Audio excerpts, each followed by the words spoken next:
Week 3 of the NFL season has now concluded, and what a surprising week it was. 8 underdogs pulled off upset victories, and 9 road teams came out in the win column this weekend. We saw a struggling team in the Broncos pull off a victory on the road against a team that was on fire to start the year in the Buccaneers, and we watched the Carolina Panthers finally look like a competent football team with Andy Dalton at quarterback. But in this video, I'll be giving you the biggest winners of this weekend's action and telling you why their victories in week 3 will be crucial for them throughout the entire season. At number 4, I have the Green Bay Packers. After Jordan Love was injured on the second to last play in their week 1 matchup against the Eagles, it felt like all hope was lost for the Packers season. But after some encouraging results from the MRI on Jordan Love's knee, it was revealed that the injury was not going to be season ending. So then there was only one question: can they stay in playoff contention while Jordan Love is out? They would have to turn to Malik Willis, who they acquired at the very end of the offseason, and hope that he could hold the Packers afloat while their star quarterback recovers. In week 2, he looked pretty decent, and the Packers won a scrappy game against the Indianapolis Colts. But in week 3, the Packers picked up a huge victory on the road against the Tennessee Titans, Malik Willis's former team.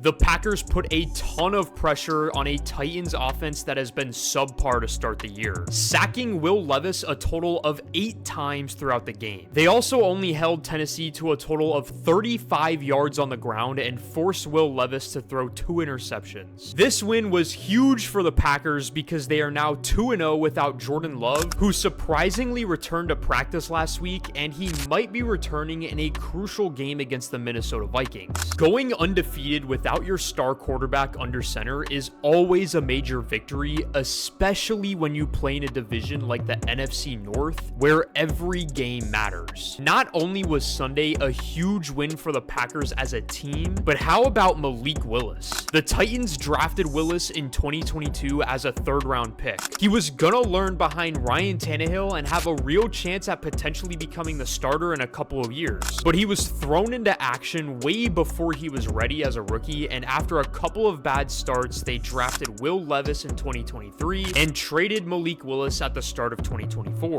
Now, I'm not saying that the Titans did the wrong thing in trading Malik Willis. To be completely fair, he averaged only 78 yards per game through the air. He threw 3 interceptions and no touchdowns in his 3 career starts for Tennessee. That's not even good backup quarterback numbers. But to see him go out there and post 275 total yards and 2 touchdowns against his former team is pretty cool. And during this 2-game stretch, Willis has definitely secured himself a career as a solid backup in the NFL, which is great to see for him. At number 3, I have the Seattle Seahawks. The Seahawks have been quietly 3-0 to start the season, probably because their 3 wins have come against the Broncos, the Patriots, and the Dolphins while missing Tua Tagovailoa. But even though they've been 3 relatively easy wins, starting off 3-0 is still a huge deal. Since the AFL and NFL merger in 1970, teams that won their first 3 games make the playoffs 74% of the time. Despite Geno Smith throwing 2 interceptions, the Seahawks still dominated the Dolphins in a 24-3 victory. And going 3-0 wasn't the only reason why the Seahawks are huge winners this weekend. Thanks to the Rams surprising the 49ers and the Cardinals offense struggling against the Lions, every other team in the NFC West is 1-2 while the Seahawks are sitting at 3-0, which puts them in the driver's seat in this incredibly tough division. They will be facing a tough test against the Lions this week on Monday Night Football, but to have that 2-game padding in a tough division where these teams are going to beat each other up all year is going to be huge for the Seahawks. Now, do I think that Seattle will wind up making it into the postseason? I think they will. Obviously, like I mentioned earlier, history is on their side because 3/4 of 3-0 teams make the playoffs, but I believe in their ability to win close games. Geno Smith comes up big in the 4th quarter consistently. Since the start of last season, Geno Smith has thrown 10 touchdowns to just 1 interception in the 4th quarter or overtime, and his 105.2 passer rating in crunch time ranks 2nd in the NFL during that span. This year, he already had a great performance in the 4th quarter against the Patriots, where he led a game-winning drive in overtime, and he hasn't just been good in crunch time. Geno has been incredibly incredibly efficient throughout the entire year, as he has completed over 70% of his passes in each game so far this season. They're also playing right now without their star running back Kenneth Walker, who's dealing with an oblique injury. And defensively, they're pretty stout as well, allowing an average of only 14 points per game, although it has been against some pretty suspect offenses to say the least. But one thing this defense has been really good at is putting pressure on opposing quarterbacks. Through the first 3 games, they have the second most pressures in the NFL, despite only blitzing on 14% of dropbacks. What's even crazier to think about with the Seahawks is that everything is new for them. Mike Macdonald is a new head coach and defensive play caller, and he brought in a new offensive coordinator in Ryan Grubb, who has never coached at any level in the NFL, and now he's calling plays on offense. I think with that said, it's safe to assume that this Seahawks team is only going to improve as the year goes on, as the players get more comfortable in the new systems on both sides of the ball. So improving to 3-0 and now having a 2-game lead in a division that could honestly go 4 different ways puts them as one of the biggest winners of the week in my opinion. At number 2, I have the Minnesota Vikings. I can't name a team that has looked better than the Vikings through the first 3 games of the season. They had a commanding victory at home against the Houston Texans, where they won by a score of 34-7. Sam Darnold had yet another great game where he threw 4 touchdowns and posted a passer rating of 119.2. And not only did Darnold have another efficient game through the air, they dominated on the ground as well, as Aaron Jones ran for 102 yards on 19 rushes, which is good for an average of just above 5 yards per carry. But despite how good their offense was, I really want to shine light on this Vikings defense.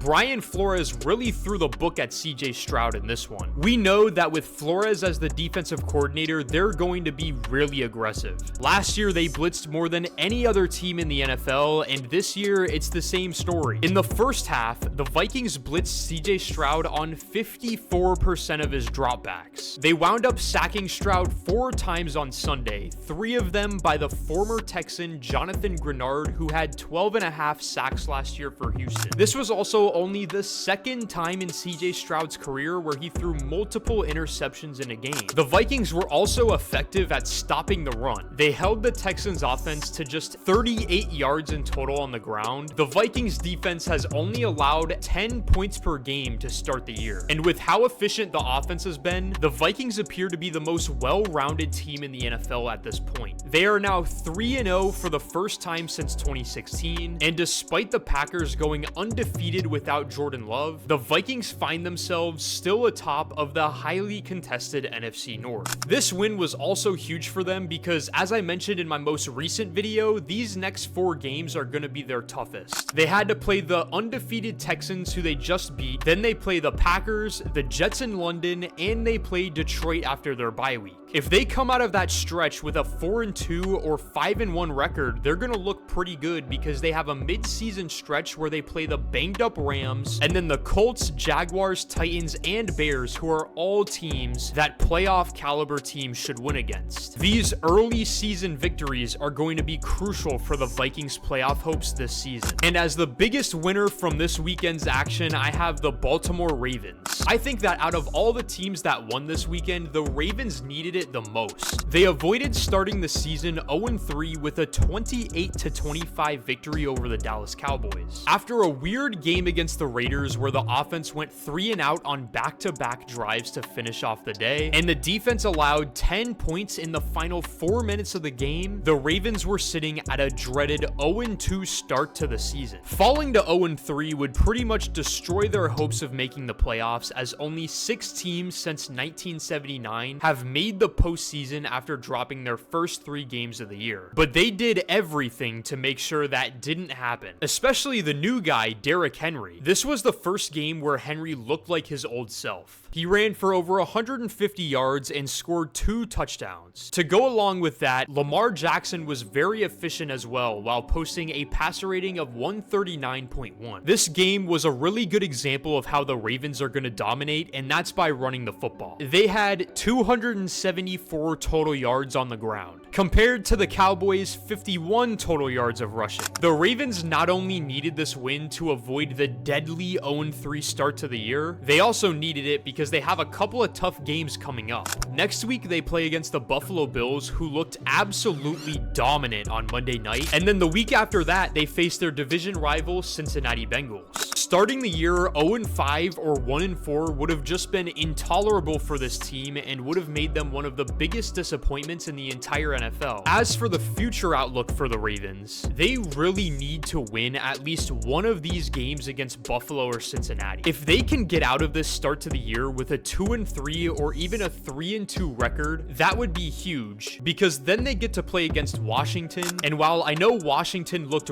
really good on Monday night against the Bengals, I still think that playoff caliber teams need to beat the Commanders. And then they play the streaky Bucks, the floundering Browns, and the Broncos, which are all games that the Ravens should win, and they can really get themselves back on track during that 4-game stretch. But if they go into that stretch at 1-4, it probably won't be enough to save their season. Beating the Cowboys was huge for the Ravens' odds of making the playoffs, and I do think they'll find a way to make the postseason. This is a talented team that made the AFC Championship game last year, and some can argue that they've gotten even better. It's important to keep in mind that they were literally inches away from being 2-1 right now instead of 1-2. And to finish off the video, I want to give an honorable mention to the Carolina Panthers and Andy Dalton. No team had a worse start to the season than the Panthers did. In weeks 1 and 2, they were outscored 13-73. It kind of felt like you could already guarantee that the Panthers would have the worst record in football for the second consecutive season. And given how this organization has been run under David Tepper, it would be possible to consider David Canales as a potential one-and-done candidate at the end of the year. But at the beginning of the week, it was announced that the Panthers were going to bench Bryce Young in favor of veteran quarterback Andy Dalton. Obviously, this was an extremely surprising move given how the Panthers took Young with the #1 overall pick in the 2023 NFL Draft. But after going 2-16 as the starter, the Panthers decided it was time to move on. And while benching Bryce Young and pretty much admitting that he was a failure was a huge loss for the Panthers' future, it looks like Andy Dalton can actually come in and win some games for the Panthers this year. The Red Rifle threw for 319 yards and 3 touchdowns. And Carolina took the victory on the road against the Raiders by a score of 36-22. The whole offense showed some life. Deontay Johnson had 8 catches for 120 yards and a touchdown. Chuba Hubbard nearly had 170 total yards and a receiving touchdown. Adam Thielen caught a touchdown pass, and the Panthers scored more than 2 times the amount of points that they scored in weeks 1 and 2 combined. And on top of that, Andy Dalton is the only quarterback this season to throw for 300 yards and 3 touchdowns. Now, do the Panthers have any chance of becoming a threat to make a postseason run? Absolutely not. But I do think this team reminds me of a slightly better version of the 2019 Dolphins. The Dolphins got absolutely crushed in the first few weeks of 2019, and people were wondering if they would ever win a game. But with a veteran gunslinger in Ryan Fitzpatrick, the Dolphins wound up being a tough team to beat down the stretch and ended up winning 5 games despite starting the season with an 0-7 record. That's going to be the kind of team the Panthers will be with Andy Dalton at quarterback. They'll probably win anywhere from 5 to 7 games, but they're going to be one of those teams that you need to respect week in and week out, or else they might steal a victory from you. So while their future is still extremely uncertain, I would say that this was still a huge win for the Carolina Panthers.